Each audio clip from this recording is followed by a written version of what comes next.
नमस्कार दोस्तों, मैं आप सब लोग के सामने गिरजेश कुमार तिवारी लेकर आ रहे हैं बहुत ही इम्पोर्टेंट चैप्टर जो बहुत ही लोगों को समझ में नहीं आता है। इसका एक सीरीज हमने करा ही दिया है। वेलोसिटी का बेसिक एनालिसिस हमने करा दिया है। Velocity rate of change of displacement होता है, उसके बारे में हमने डिस्कस कर लिया है। डिस्प्लेसमेंट क्या है, रेट ऑफ चेंज क्या है, डिस्प्लेसमेंट वेक्टर है, तो अगर मैग्नीट्यूड चेंज हुआ, डायरेक्शन चेंज हुआ तो उससे वेलोसिटी में क्या चेंज होगा। ये सारी चीजें हम तो लोगों ने पिछले लेक्चर में बेसिक टर्मिनोलॉजी को समझा, वेलोसिटी को जाना। ठीक है, अब हमें ये समझना है कि किसी लिंकेज में वेलोसिटी एनालिसिस कैसे की जाए। किसी एक का वेलोसिटी अगर दिया जाए तो दूसरे की वेलोसिटी कैसी निकाली जाए। तो इन सारी चीजों को समझने के लिए आपके पास बेसिकली दो ही मेथड है, एक ग्राफिकल मेथड है और एक आपका रिलेटिव वेलोसिटी एनालिसिस जो आप वेक्टर एनालिसिस से कर रहे होते हैं। तो ग्राफिकल मेथड में दो है, एक आपका वेलोसिटी डायग्राम से करेंगे और एक हम आई सेंटर मेथड से करेंगे। आज हम सब लोग वेलोसिटी डायग्राम को आगे अच्छे से डिटेल में समझेंगे। अगले आने वाले लेक्चर्स में हम आई सेंटर मेथड भी कराएंगे।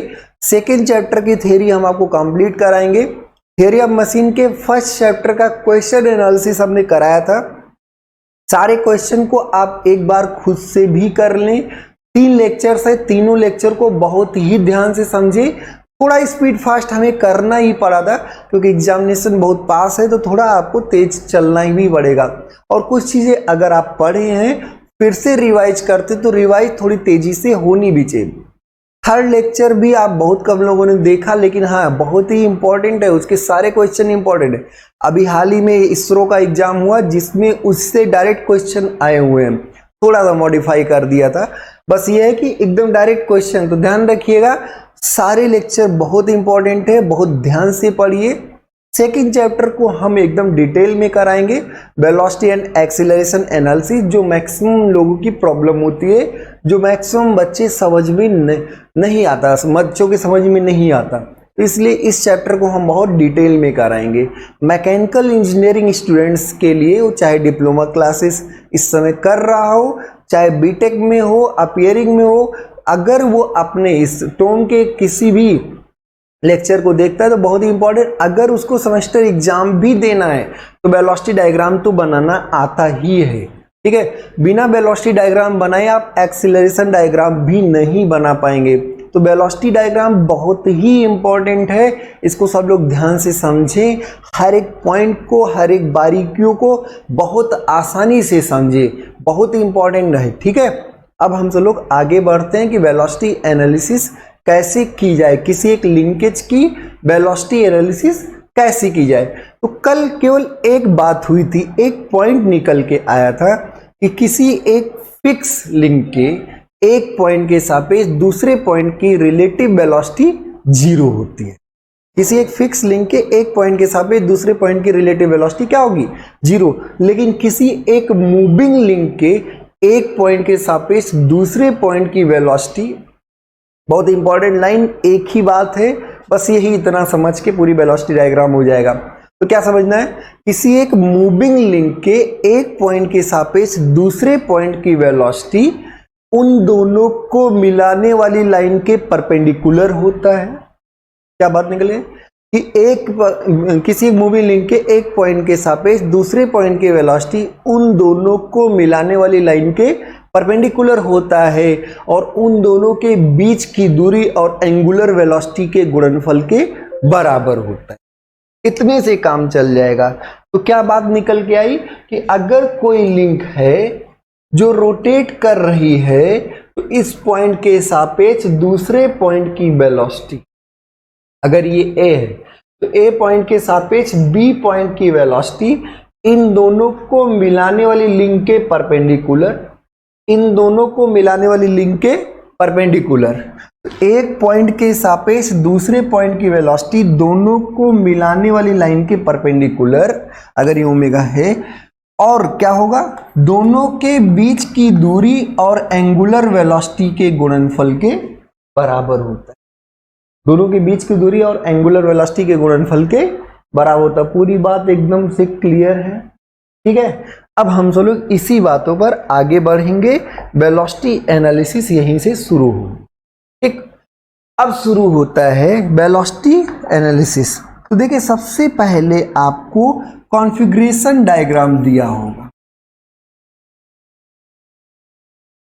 इसको हम क्या बोलेंगे, कॉन्फ़िगरेशन डायग्राम, यंत्र विन्यास जो है उसका डायग्राम दिया गया।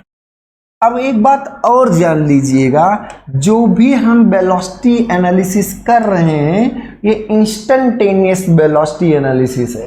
किसी एक क्षण के लिए अगले क्षण कुछ ना कुछ बदल जाएगा भाई, अगले क्षण इसका यंत्र विन्यास इस तरीके का ही नहीं रह जाएगा। तो ध्यान रखिएगा, अगले क्षण चीजें बदल जाएंगी, ये केवल एक पर्टिकुलर टाइम के लिए, किसी एक इंस्टेंट के लिए, कि अगर कोई किसी एक ओमेगा वेलोसिटी घूम रहा है तो दूसरा किससे घूम रहा होगा। ठीक है, अगले क्षण कोई पोजीशन और होगी, कोई वेलोसिटी कुछ और होगी, नहीं मान बदलेगा तो डायरेक्शन बदलेगा वेलोसिटी का, तो वो नहीं, किसी एक इंस्टेंट के एनालिसिस हम करते हैं। ठीक है, बात समझ में आ रही है ना। तो अब ये है कि ये आपका कॉन्फ़िगरेशन डायग्राम दिया होगा, कॉन्फ़िगरेशन डायग्राम तो आपको बनाना ही पड़ेगा, और किसी एक इंस्टेंट एक ही कॉन्फ़िगरेशन होगा, ऐसा भी नहीं कि ढेर सारे कॉन्फ़िगरेशन हो।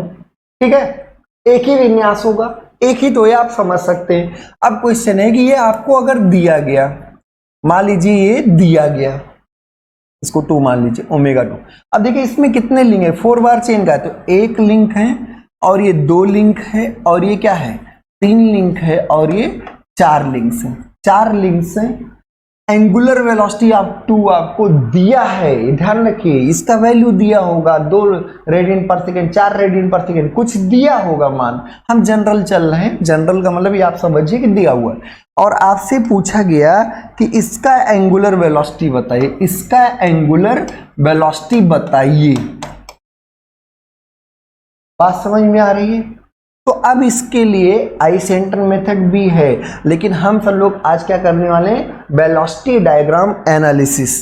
ठीक है, तो इसमें ये मान लीजिए ए पॉइंट है, ये पॉइंट क्या है बी है, और ये पॉइंट क्या है सी है, और ये पॉइंट डी है, ये 4 पॉइंट्स हैं। तो देखिए बहुत सेट प्रोसीजर है, बहुत ही आसान है कि वेलोसिटी डायग्राम कैसे बनाया जाए। पहला स्टेप आपका है कि सारे फिक्स पॉइंट को एक पॉइंट मानिए, सारे फिक्स पॉइंट को एक पॉइंट। क्यों भाई, तो सारे फिक्स के बीच में रिलेटिव मोशन होगा ही नहीं, तो रिलेटिव वेलोसिटी क्या होगी 0। तो सारे फिक्स पॉइंट को एक पॉइंट मानिए, सबसे पहला स्टेप।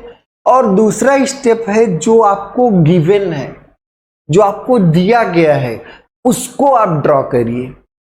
और फिर तीसरा लास्ट स्टेप, 3 ही स्टेप है, तीसरा स्टेप है किसी कॉमन पॉइंट के बारे में 2 लोगों से पूछिए, किसी एक कॉमन पॉइंट के बारे में 2 लोगों से पूछिए, 2 लोग अलग अलग रास्ता बता देंगे, और अगर उन दोनों रास्ते पर वह पॉइंट है तो उन दोनों के इंटरसेक्टिंग पॉइंट पर ही होगा, तो आपको वो कॉमन पॉइंट मिल जाएगा। 2 लोग अगर बताएं कि भैया कोई गया है या इधर से जाओ चाहे उधर से जाओ, उधर से दूसरा बता रहा है इधर से दूसरा, तो इसका मतलब कहां पर है, वो इंटरसेक्टिंग पॉइंट पर है, क्योंकि वो भी सही बोल रहा है और ये भी सही बोल रहा है। बात समझ में आ रही। तो आपको सिर्फ क्या निकालना होता है, सबसे पहले एक फिक्स पॉइंट को एक पॉइंट मानिए, दूसरा जो गिवन हो, और तीसरा किसी एक कॉमन पॉइंट के बारे में 2 लोगों से पूछिए, दोनों अलग अलग रास्ता बताएंगे, दोनों अलग अलग स्ट्रेट लाइन बताएंगे, और दोनों जहां कट करेंगे वहीं पर आपका तीसरा पॉइंट होगा। डायग्राम बन जाएगा, डायग्राम का फिर हर एक पार्ट किसी न किसी के सापेक्ष दूसरे की वेलोसिटी को बताएगा, उसको पढ़ना हम सब लोग अभी सीखते हैं। तो पहले हम सब लोग देखते हैं। ठीक है, सबसे पहला स्टेप क्या है कि वेलोसिटी को आप समझिए कि सबसे पहले स्टेप है फिक्स पॉइंट एक पॉइंट। तो सारे ए आपका क्या है फिक्स है, और डी आपका क्या है फिक्स है। तो कहीं भी आप इसी के आस ही पास बनाइए ए कॉमा डी। एक बात और ध्यान रखिए कि वेलोसिटी डायग्राम में सारे लेटर्स स्मॉल लेटर में लिखे जाते हैं, सब कुछ क्या होंगे, जितने भी वर्ड्स होंगे सब क्या होंगे स्मॉल लेटर में होंगे। तो हम सब लोग ए और डी दोनों के एक फिक्स पॉइंट बना लिए। दूसरा कुछ दिया है क्या, हाँ सर दिया हुआ है, ए के सापेक्ष बी की वेलोसिटी बिल्कुल मालूम, मान भी मालूम है, मान कितना होगा ए बी इंटू ओमेगा 2, मान कितना होगा ए बी इंटू ओमेगा 2, और क्या होगा ए बी के परपेंडिकुलर, ए बी के परपेंडिकुलर। नीचे ही क्यों होगा, क्योंकि ओमेगा 2 क्लॉकवाइज है। अगर ओमेगा 2 एंटी क्लॉकवाइज होता तो ऊपर की तरफ परपेंडिकुलर होता। तो ये आपको गिवन है, किसके सापेक्ष, ए के सापेक्ष। तो वेलोसिटी डायग्राम में कहां बनाएंगे, ए से। किसके परपेंडिकुलर, इस लाइन के परपेंडिकुलर। तो इस लाइन के ऐसे परपेंडिकुलर, इस लाइन के परपेंडिकुलर इतना बड़ा, इस लाइन के परपेंडिकुलर बन गया ना सबका। कितना बड़ा बनाओगे, ए बी इंटू ओमेगा 2। कौन मिलेगा, कौन मिलेगा, बी पॉइंट मिलेगा। कौन मिलेगा, बी पॉइंट मिलेगा। पूरी बात समझ में आई। जो गिवन है उसको बनाया। सबसे पहले फिक्स पॉइंट को एक पॉइंट माना, ए और डी सब फिक्स है, दोनों एक पॉइंट हो गए। दूसरा, ए के सापेक्ष बी की वेलोसिटी दी हुई है, तो ए के सापेक्ष बी की वेलोसिटी ए बी के परपेंडिकुलर बनाया। कहां से बनाया, ए से बनाया।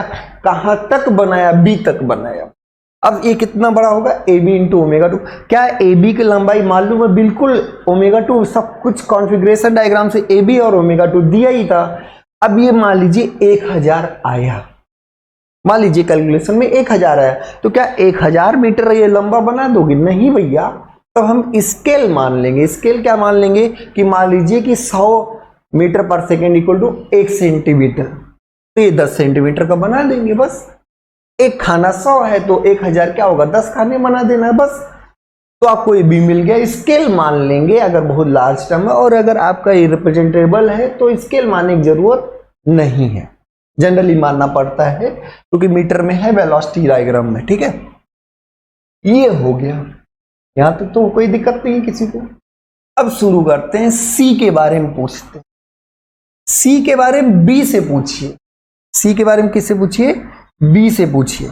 तो जब सी के बारे में बी से पूछेंगे तो बी कहेगा कि हमें वेलोसिटी का मान नहीं मालूम सर। बी के सापेक्ष सी की वेलोसिटी कितनी होगी नहीं बता सकते, लेकिन हाँ ये जरूर बता सकते हैं कि बी सी के क्या होगा, परपेंडिकुलर होगा। ऊपर भी हो सकता है और नीचे भी हो सकता है। किसके परपेंडिकुलर, बी सी के परपेंडिकुलर। तो कहां से, कौन बताया है, जिस जो बताया है वहीं जाएंगे ना। कौन बताया, बी ने। किसके बारे में, सी के बारे में। तो बी ने सी के बारे में बताया कि बीसी के परपेंडिकुलर। तो हम बीसी से क्या करेंगे, ये बीसी लाइन है, इसके परपेंडिकुलर कहां से खींचेंगे, बी से। इसके परपेंडिकुलर बी से ऐसे लाइन खींच देंगे, ऊपर से लेकर नीचे तक। कहां होगा पता नहीं, बात समझ में आ गई। तो ये सी है, बी से पूछा गया कि सी के बारे में क्या बताओगे। तो बी ने कहा सी की वेलोसिटी बी के सापेक्ष बीसी के परपेंडिकुलर होगा। कितना होगा नहीं बता सकते, किधर होगा, ऊपर होगा नीचे होगा ये भी नहीं बता सकते, बस केवल क्या बता सकते, परपेंडिकुलर होगा। ऐसे सी के बारे में डी से पूछा जाए, सी के बारे में डी से पूछा जाए तो डी क्या बताएगा कि डी के सापेक्ष सी की वेलोसिटी सी डी के परपेंडिकुलर है। किसके परपेंडिकुलर है, किसके परपेंडिकुलर है, सी डी के। बात समझिए, किसके सापेक्ष, डी के सापेक्ष। किसके सापेक्ष बात आई, डी के सापेक्ष आया। ठीक है, तो डी ने बताया है, किसके बारे में बताया, सी के बारे में। कहां से बनाएंगे, डी से बनाएंगे। किसके परपेंडिकुलर बनाएंगे, सी डी के परपेंडिकुलर। तो सी डी के परपेंडिकुलर यही तो ये लाइन सी डी है, और इसके लंबवत कहां से बनाएंगे, डी से बनाएंगे ऐसे। ये इसके ऐसे लंबवत है। ठीक है, अब यहां पर भी सी है, इस ब्लू लाइन पर भी सी है, किसने बताया, डी ने बताया। इस ब्लैक लाइन पर सी है, किसने बताया, बी ने बताया। तो सी कहां पर है, सी यहीं पर है। सी कहां पर है, सी यहीं पर है। बात समझ में आई। ये आपका वेलोसिटी डायग्राम बन गया। अगर ब्लू लाइन पूछा, ये वाली लाइन पूछी जाए कि भैया किसके परपेंडिकुलर है, तो ये लाइन सी डी के परपेंडिकुलर है। अब ये आपका वेलोसिटी डायग्राम बन चुका है। बात समझ में आ रही है।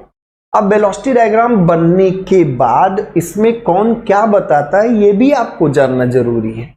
ठीक है, तो वेलोसिटी डायग्राम बनाने का एकदम बेसिक फंडा था कि आप फिक्स पॉइंट को एक पॉइंट मानिए, जो गिवन है उसको बनाइए, और उसके बाद किसी एक कॉमन पॉइंट के, जो जैसे सी है, बारे में दो लोगों से पूछे। बी ने बताया बीसी के परपेंडिकुलर, तो बी से हमने बीसी के परपेंडिकुलर खींचा, और डी ने बताया सीडी के परपेंडिकुलर, तो डी से सीडी के परपेंडिकुलर खींचा। दोनों जहां कट किए वही क्या हो गया, सी पॉइंट। अब इसमें हर कोई एक दूसरे को वेलोसिटी के बारे में बता रहा होगा। चलिए अब शुरू करते हैं। बी के सापेक्ष सी की वेलोसिटी क्या होगी, तो बी के सापेक्ष सी की वेलोसिटी ये लाइन हो, ये, क्योंकि सी ए है बी ए है। ये लाइन क्या बता रहा था, ए के सापेक्ष बी की वेलोसिटी। तो ये क्या बताएगा, ये बताएगा velocity of C with respect to B. किसकी, सी की, किसके सापेक्ष, बी के सापेक्ष। इसको क्या कहेंगे, velocity of C, velocity of C with respect to B. ऐसे अगर इस लाइन के बारे में पूछा जाए तो ये लाइन कहां से जा रही है, डी से। कहां से जा रही है, डी से। ये लाइन आपकी जा रही है डी से, तो ये क्या होगी, वेलोसिटी ऑफ सी, कहां तक, सी तक। तो velocity of C with respect to D, velocity of C with respect to A भी बोल सकते हैं भाई, ए और डी फिक्स है, तो चाहे ए बताए चाहे डी बताए, बात तो एक ही। इसको क्या बोलेंगे, velocity of C, velocity of C with respect to D, ये लाइन। तो देखिए जो जिस पॉइंट को मिला रहा है वो उसके सापेक्ष दूसरे की वेलोसिटी, जैसे सी की वेलोसिटी बी के सापेक्ष ये लाइन, सी के वेलोसिटी डी के सापेक्ष ये लाइन। अब क्या है कि इसको आप जब डायग्राम बहुत स्केल से बनाए होंगे, बहुत प्रॉपर ढंग से बनाए होंगे, परपेंडिकुलर सेट स्क्वायर से लेकर बनाए होंगे, तो ये लंबाई नाप लेंगे और स्केल से गुणा कर देंगे। स्केल जो भी आपने माना हो कि ये खाना बराबर 50 मीटर पर सेकेंड, 40 मीटर पर सेकेंड, वो आपकी सुविधा के ऊपर होता है। तो ये लाइन नापेंगे, स्केल से गुणा कर देंगे, डायरेक्ट आंसर कर देंगे कि भैया सी की वेलोसिटी बी के सापेक्ष ये है। ऐसे अगर ये लाइन नापेंगे और स्केल से गुणा करके बता देंगे कि सी की वेलोसिटी डी के सापेक्ष कितनी है। क्लियर। अब इसको अगर हम बहुत ध्यान से देखें तो इसमें हमें दिख रहा है डी कह रहा है कि सी इधर की तरफ जा रहा है, डी कह रहा है कि सी दाहिनी तरफ जा रहा है। तो डी अगर कह रहा है कि सी दाहिनी तरफ जाने का मतलब क्या है कि ये किधर घूम रहा है, क्लॉकवाइज। अगर आपसे कोई पूछे कि सर हम ये बताना चाहते हैं कि इसका मान कितना होगा और इसकी डायरेक्शन कितनी होगी, तो चलो भाई डायरेक्शन और मान दोनों पर फोकस करते हैं। डी के सापेक्ष सी दाहिनी तरफ जा रहा है, डी के सापेक्ष सी के दाहिनी जाने का मतलब ये क्या है, क्लॉकवाइज घूम। तो ओमेगा 4 जो होगा वो क्या होगा, क्लॉकवाइज होगा। ये तो बात क्लियर हो गई।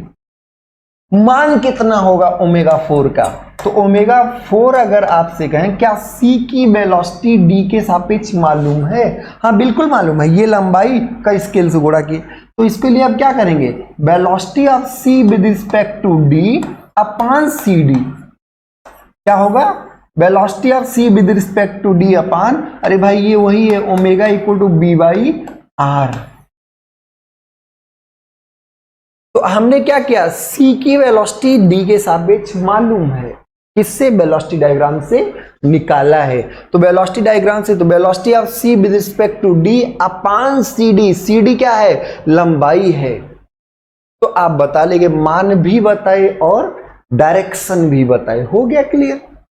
अब आपसे कोई पूछे कि सर बीसी के बारे में क्या ख्याल है, तो बी के सापेक्ष सी की वेलोसिटी हमें मालूम है, बी के सापेक्ष सी की वेलोसिटी। अब बताइए बी कहाँ है, नीचे है, बी कहाँ है आपका, नीचे है। बी अगर नीचे है और सी ऊपर है, अगर सी ऊपर है तो मतलब बी के सापेक्ष सी जो है वो ऊपर जा रहा है। बी के सापेक्ष एक्चुअल में क्या हो रहा है कि बी नीचे आ रहा है, सी भी ऊपर जा रहा है। तो बी के सापेक्ष सी अगर ऊपर जा रहा है तो नीचे की तरफ मतलब एंटी क्लॉकवाइज होगा कि क्लॉकवाइज, एंटी क्लॉकवाइज। बी के सापेक्ष सी के ऊपर जाने का मतलब ही है ये क्या है, एंटी क्लॉकवाइज। बात समझ में आ रही है ना? तो एंटी क्लॉकवाइज हो गया ये। अब इसका मान कितना होगा? तो अगर कोई पूछे कि ओमेगा बीसी कितना होगा तो आप कहोगे सर एंटी क्लॉकवाइज, क्योंकि बी के सापेक्ष सी ऊपर जा रहा है, बी के सापेक्ष सी ऊपर जा रहा है, तो एंटी क्लॉकवाइज तो होगा ही होगा। उसके बाद क्या होगा? Velocity of C with respect to B upon क्या? Distance BC. ये हो गया आपका velocity of C with respect to B upon BC. तो आपने मान भी बता दिया और डायरेक्शन भी बता दिया। पूरी बात क्लियर होगी सबको? हमने क्या किया? सबसे पहले सारे फिक्स पॉइंट को एक पॉइंट बनाइए, ए और डी को एक पॉइंट बनाया। कॉन्फ़िगरेशन तो आपको बनाना ही बनाना वेलोसिटी के लिए, ध्यान रखिएगा, बिना कॉन्फ़िगरेशन के वेलोसिटी डायग्राम नहीं बन सकता। ठीक है, तो अब ए के सापेक्ष बी की वेलोसिटी दी थी, ए के सापेक्ष बी की वेलोसिटी बनाया। नीचे ही क्यों बनाया? क्योंकि ये क्लॉकवाइज घूम रहा था नीचे। ये किसके परपेंडिकुलर बनाया हमने? ये बनाया ए बी के परपेंडिकुलर। कितना बड़ा बनाया? A B into omega two B मिल गया। बी के सापेक्ष सी इसके बी सी के परपेंडिकुलर होगा और डी के सापेक्ष सी क्या होगा? डी सी के परपेंडिकुलर होगा। सी मिल गया। अभी इसको हम समझे, सर ये क्या है? Velocity of C with respect to D. ये क्या है? Velocity of C with respect to D. ये लंबाई क्या है? Velocity of C with respect to D. अब हमें सी की वेलोसिटी डी के सापेक्ष मिला है, ऐसे जा रहा है, तो ये क्या होगा? क्लॉकवाइज घूम रहा होगा। कितना होगा? तो सी की वेलोसिटी डी के सापेक्ष जो है अपान सी डी कर दीजिए। अपान क्या कर दीजिए? सी डी कर दीजिए। पूरी बात क्लियर हो गई?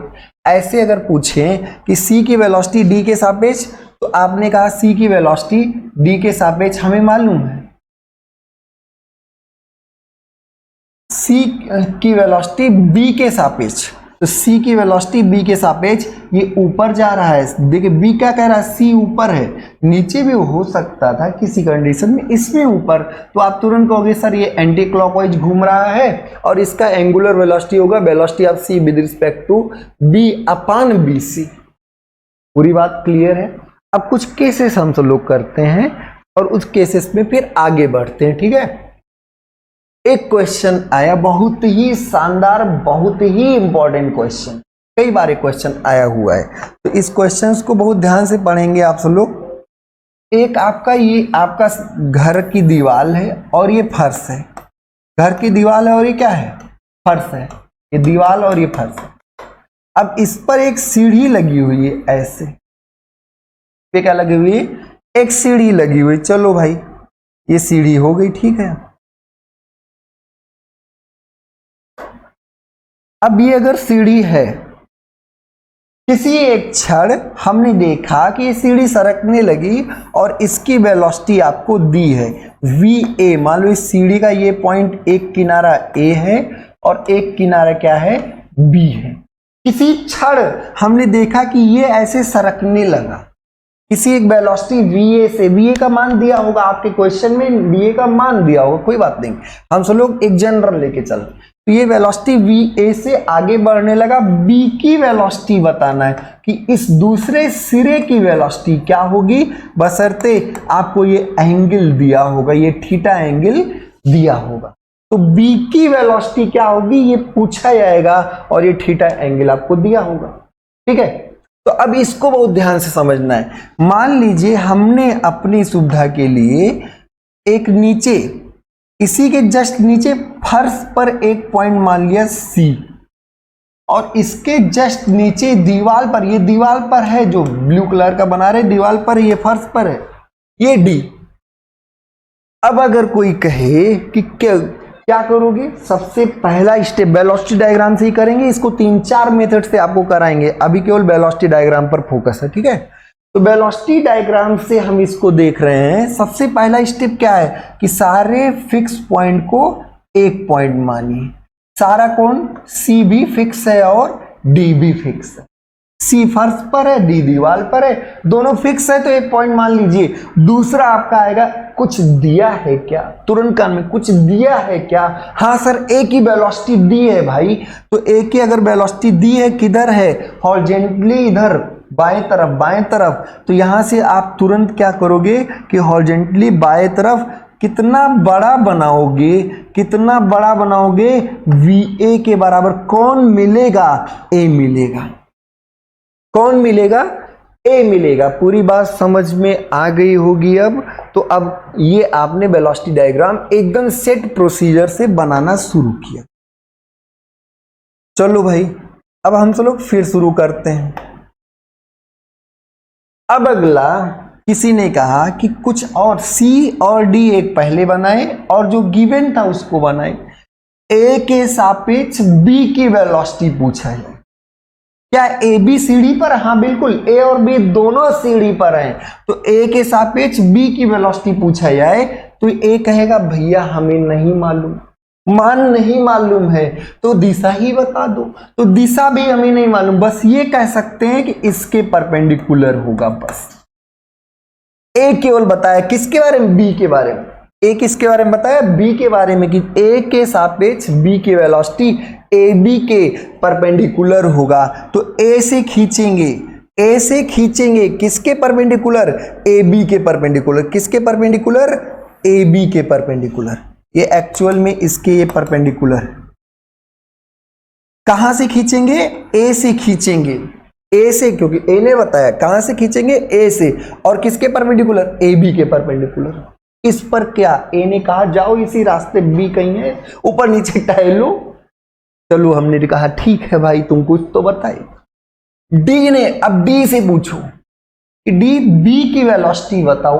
D ने कहा नहीं मालूम, D ने कहा नहीं मालूम। तो D से पूछा गया कि B के बारे में कुछ तो बता दो। तो उसने कहा D ठीक है, जो भी होगा यहीं पर ऊपर या नीचे होगा, वर्टिकल होगा।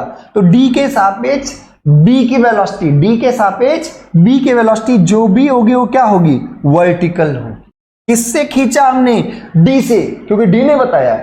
किसके बारे में, B के बारे में। मिलने वाला कौन है, मिलेगा कौन, B मिलेगा। तो इंटरसेक्टिंग पॉइंट पर यहां कौन है, B है। यहां पर कौन है आपका, ये B है। अब पूछा है, डायग्राम तो क्लियर है सबको, डायग्राम बन गया। अब पूछा जाए D के सापेक्ष B की वेलोसिटी बताओ। D के सापेक्ष B की वेलोसिटी, तो यही लंबाई तो होगी। ये क्या बताएगा, velocity of B with respect to D, velocity of B with respect to D, यही तो बताएगा ये। तो velocity of B with respect to D। Clear हुआ सबको। तो अगर आपने स्केल के साथ इस डायग्राम को प्रॉपरली बनाया है तो आप क्लियरली कह सकते हैं कि ये लंबाई, और जो स्केल आपने माना इस लंबाई को स्केल से गुणा कर दें तो B का D के सापेक्ष वेलोसिटी आपको मिल जाएगा। B का D के सापेक्ष वेलोसिटी मिल जाएगा। ऐसे अगर ये पूछा जाए ये लंबाई क्या है, ये लंबाई, ये लंबाई आप कहोगे sir velocity of B with respect to A है। किसकी वेलोसिटी, B की। किसके सापेक्ष, A के सापेक्ष। किसकी वेलोसिटी, B की। किसके सापेक्ष, A के सापेक्ष। बात समझ में आ रही है ना। अब आप बताइए कि A के सापेक्ष B की वेलोसिटी ऐसी कुछ है, नीचे की ओर। A के सापेक्ष B की वेलोसिटी क्या है, नीचे की ओर है। अब नीचे की ओर होना ये हमें 100% श्योर करता है कि आपका ये जो भी मान है, ये जो भी मान है ये क्या है, ये आपका क्लॉकवाइज घूम रहा है। ओमेगा AB क्या है, क्लॉकवाइज। अब आप सोच रहे होंगे सर ऐसे कैसे, अरे भैया एक्चुअल में B नीचे आ रहा है, एक्चुअल में A इधर जा रहा है, लेकिन A को B जब दिखे, D कहेगा ये एक्चुअल का मतलब फिक्स, मतलब एब्सोल्यूट बता रहे हैं, तो D कहेगा B नीचे है, D कहेगा A हॉरिजॉन्टल जा रहा है। लेकिन A को B ऐसे तिरछा दिखेगा किधर, नीचे की ओर, तो ये आपका क्लॉकवाइज हुआ। और इसका मान अगर पूछा जाए तो आप कहोगे velocity of B with respect to A upon AB, omega equal to B by R, omega equal to B by R। तो B क्या, velocity of B with respect to A, ये लंबाई आपको मालूम है। बिल्कुल, लंबाई ही नहीं स्केल से गुणा भी करना पड़ेगा। तो लंबाई और स्केल से गुणा कर दिए अपॉन AB। तो मान भी हमने बताया और हमने डायरेक्शन भी बता दी। बी की वेलोसिटी हम ये बता दिए, सीधी लाइन यही, इसको लंबाई को नापो, स्केल से गुणा करो, बी की वेलोसिटी बता दी। सब कुछ क्लियर है सबको? कितना आसान होता है। वेलोसिटी डायग्राम आप बना लीजिए और आसानी से इन सारे क्वेश्चंस को करिए। एक अगला केस जो बहुत ही इंपॉर्टेंट है, कई बार आता रहता है, तो उस पर भी करेंगे। और अभी ढेर सारे केसेस हैं, लेकिन कुछ केस आज कवर करें, कुछ बाद में कर पाएंगे। ठीक है, एक आता है स्लाइडर क्रैंक मैकेनिज्म। एक आपका क्या होता है, slider crank mechanism. Slider crank mechanism का मतलब ही आप सिंगल स्लाइडर क्रैंक मैकेनिज्म समझा करिए।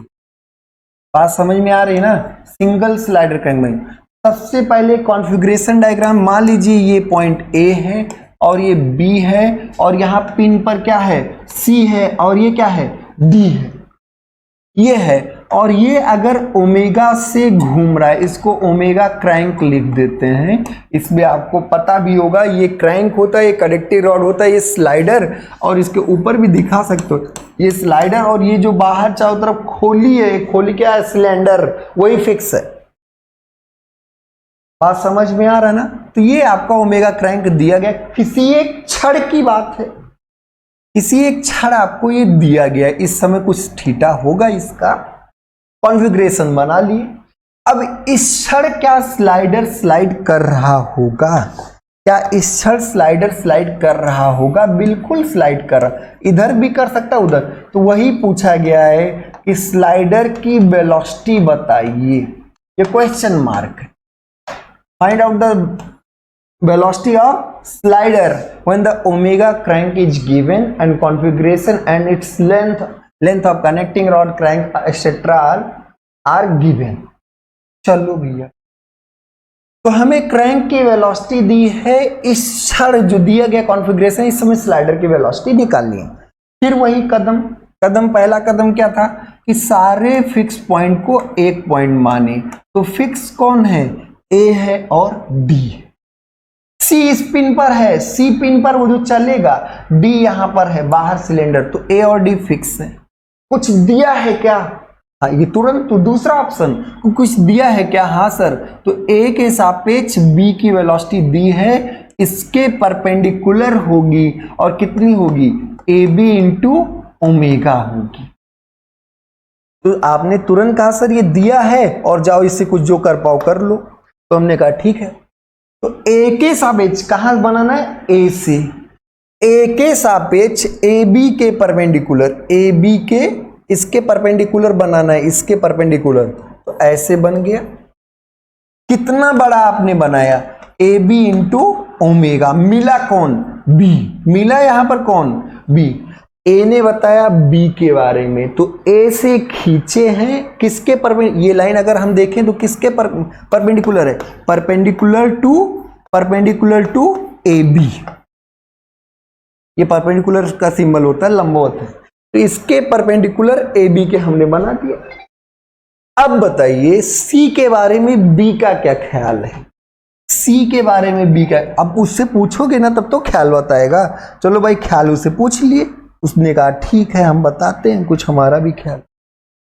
बी मालूम, हाँ ठीक है, बी के सापेक्ष सी का वेलोसिटी का नहीं बता पाएंगे, नहीं मालूम। बी के सापेक्ष सी की वेलोसिटी नहीं मालूम है, बी के सापेक्ष सी की वेलोसिटी की डायरेक्शन एग्जैक्टली नहीं मालूम है, बशर्ते ये मालूम है कि इसके परपेंडिकुलर होगा। तो बी के सापेक्ष सी की वेलोसिटी जो भी होगी वो बीसी के क्या होगी, बीसी के क्या होगी, परपेंडिकुलर होगी। तो इसने क्या बताया कि हमारे मतलब हम बता रहे हैं कि बीसी के परपेंडिकुलर, तो हम कहां से खींचेंगे, बी से खींचेंगे। किसके परपेंडिकुलर खींचेंगे, किसके परपेंडिकुलर, बीसी के परपेंडिकुलर, बीसी के लगभग ये इसके क्या है, परपेंडिकुलर। तो बीसी के परपेंडिकुलर कहां से खींचेंगे, बी से। कौन मिलने वाला है, सी मिलने वाला है। कौन मिलने वाला है, सी मिलने वाला। बात समझ में आ रही है? अब सी के बारे में हम डी से पूछेंगे, सी के बारे में किससे पूछेंगे, डी से पूछेंगे। तो सी के बारे में डी क्या बताएगा, डी कहेगा कि जो भी होगा हॉरिजॉन्टल होगा, जो भी होगा वो क्या होगा, हॉरिजॉन्टल। कहां से, डी से। कहां से बनाएंगे, डी से। किधर की तरफ, हॉरिजॉन्टल लाइन की तरफ। ऐसे बना दी। तो अब आपको यहां कौन मिलने वाला है, सी। यहां कौन मिलने वाला है, सी। सी पॉइंट मिल गया, वेलोसिटी डायग्राम आपका बन गया। अब इस वेलोसिटी डायग्राम के हर एक लाइन को समझना। ये अगर जो रेड कलर की लाइन है इसके बारे में पूछा जाए ये, तो ये क्या बताएगा, velocity of C with respect to B. क्या बताएगा, velocity of C with respect to B. ये आपका सी का वेलोसिटी किसके सापेक्ष बताएगा, बी के सापेक्ष। क्लियर हो गया। ये आपको क्या बताएगा, वेलोसिटी ऑफ किसका, वेलोसिटी ऑफ हेड का। तो हेड कौन है, वेलोसिटी ऑफ सी, और किसके सापेक्ष, विद रिस्पेक्ट टू क्या होगा, बी। और ये लाइन किसके बताएगा, ये लाइन आपको किसको बताएगा, तो ये आपका ये लाइन बताएगा वेलोसिटी ऑफ, ये ब्लू लाइन जो होगी ये बताएगा velocity of C with respect to D. और velocity of C with respect to D ही क्या होगा, वेलोसिटी ऑफ स्लाइडर। यही क्या होगा, वेलोसिटी ऑफ स्लाइडर। तो अगर आपसे वेलोसिटी ऑफ स्लाइडर पूछा जाए तो आप इस लंबाई को निकालेंगे जो ग्राफ से बनाए हैं। इस लंबाई को निकालने के बाद स्केल से गुणा करके डायरेक्टली आप वेलोसिटी ऑफ स्लाइडर बता सकते हैं। ये आपकी जो लंबाई होगी डीसी, और उसको आप स्केल से गुणा कर लीजिएगा। डीसी लंबाई को स्केल से गुणा कर लेंगे तो स्लाइडर की वेलोसिटी मिल जाएगी। अब अगर कोई पूछे कि angular velocity of connecting rod बताइए, angular velocity of connecting rod. तो अब देखिए वेलोसिटी बताने का मतलब कि डायरेक्शन भी बताइए और मैग्नीट्यूड। अब इसमें स्लाइडर दाहिनी ओर जा रहा होगा कि बाईं ओर, ये कैसे पता चलेगा, तो हम वेलोसिटी डायग्राम को फिर से देखते हैं। ये कह रहा है डी बता रहा है कि सी उधर दाहिनी ओर जा, तो सी किधर जा रहा है, दाहिनी ओर। क्लियर है, इधर की तरफ नहीं होगा, सी आपका दाहिनी तरफ होगा। अब आगे फिर बढ़ते हैं, BC के बारे में बात करें तो बताइए B यहां है और C यहां है, B यहां है, C यहां है, तो B के सापेक्ष C किधर जा रहा है, ऊपर की तरफ। किसके सापेक्ष, किसके सापेक्ष, B के सापेक्ष। तो ये अगर ऊपर जा रहा है तो इसकी एंगुलर वेलोसिटी की डायरेक्शन क्या होगी, एंटी क्लॉकवाइज होगी। एंगुलर वेलोसिटी की डायरेक्शन क्या होगी, एंटी क्लॉकवाइज होगी। बात समझ में आ रहा है ना। अब इसका मान अगर कोई पूछे कि इसके एंगुलर वेलोसिटी का मान बताइए, तो अब आप मान कैसे बताएंगे, तो क्या आपको C की वेलोसिटी B के सापेक्ष मालूम है, हाँ बिल्कुल मालूम है। Velocity of C with respect to B मालूम है। और अगर हम BC से भाग कर दें, अगर हम किससे भाग कर दें, BC से भाग कर दें, इस BC लंबाई से भाग कर दें, omega equal to B by R, तो हमें C की वेलोसिटी B के सापेक्ष मालूम है और BC से भाग कर दे तो एंटी क्लॉकवाइज हो जाएगा।